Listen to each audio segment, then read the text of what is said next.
প্রিয় দেশবাসী, আসসালামু আলাইকুম। আরবি নার্সারি থেকে আমি আপনাদেরকে শুভেচ্ছা ও স্বাগতম জানাচ্ছি। আমি এইমাত্র আমার নার্সারির বোম্বাই চারার বাগানে, লিচুর চারার বাগানে নিয়ে আসলাম আপনাদেরকে। বোম্বাই চারা অনেক ভদ্রলোক আমার কাছে ফোন করে যে ভাই আমাকে বোম্বাই চারা দেন এবং বোম্বাই চারা দেখান। গাছটা কত বড় সেটা আপনি দেখতেই পাচ্ছেন, মানে এটা আমার বলার অপেক্ষা রাখে না। কয় ফিট লম্বা এটা দেখতেই পাচ্ছেন, বুঝতেই পারছেন। আর গাছের গোড়ালিগুলো দেখেন, এই যে গাছের গোড়ালিগুলো আমি আপনাকে দেখাচ্ছি। এটা অরিজিনাল বোম্বাই এবং দেশি চারা।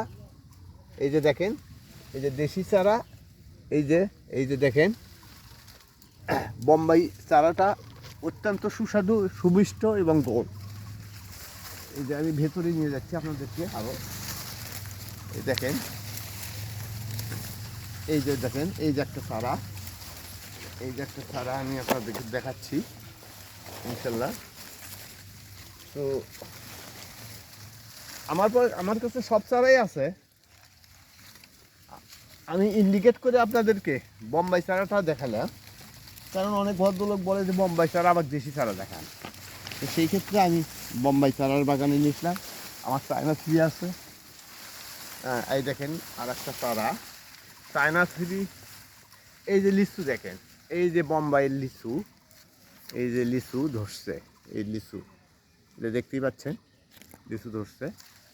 তো মুকুল আমরা বিশেষ করে মুকুল ভেঙে দিয়েছি, কারণ চারাগুলো সবল সতেজ রাখার জন্য মুকুল ভেঙে দিয়েছি। তো একটা মুকুল এখানে, দুই একটা মুকুল প্রত্যেক গাছে রাখছি, এটা দেখানোর জন্য আপনাদেরকে, দর্শককে দেখানোর জন্য, দেশবাসীকে দেখানোর জন্য আমরা রাখছি। তো দেখেন সেই ক্ষেত্রে, তো আশা করি ভালো থাকবেন, সুস্থ থাকবেন। আমার কাছে সব চারাই আছে, চায়না থ্রিও আছে, বেদেনাও আছে, কাঁঠালিও আছে, সবই আছে। তো ইনশাল্লাহ ভালো থাকবেন, সুস্থ থাকবেন। পৃথিবীতে যুদ্ধ অবস্থা সৃষ্টি হয়েছে, আমরা কখন বিপদে পড়ি, কে কখন, কোন দেশ কখন বিপদে পড়ে, এই অবস্থা থেকে সারা বিশ্ব, সারা পৃথিবী যেন যুদ্ধ অবস্থা থেকে বেরিয়ে আসতে পারে, এই দোয়া করবেন। ভালো থাকবেন এবং আমরা সবাই মিলে সকল ধর্ম বর্ণ নির্বিশেষে সকল জাতি যেন আমরা একত্র বসবাস করতে পারি এবং পৃথিবী যেন বাসযোগ্য ভূমিতে আবারও পরিণত হয় এবং শান্তি ফিরিয়ে আসে, এ কামনা ব্যক্ত করে আমি আমার কথা শেষ করছি। ভালো থাকবেন।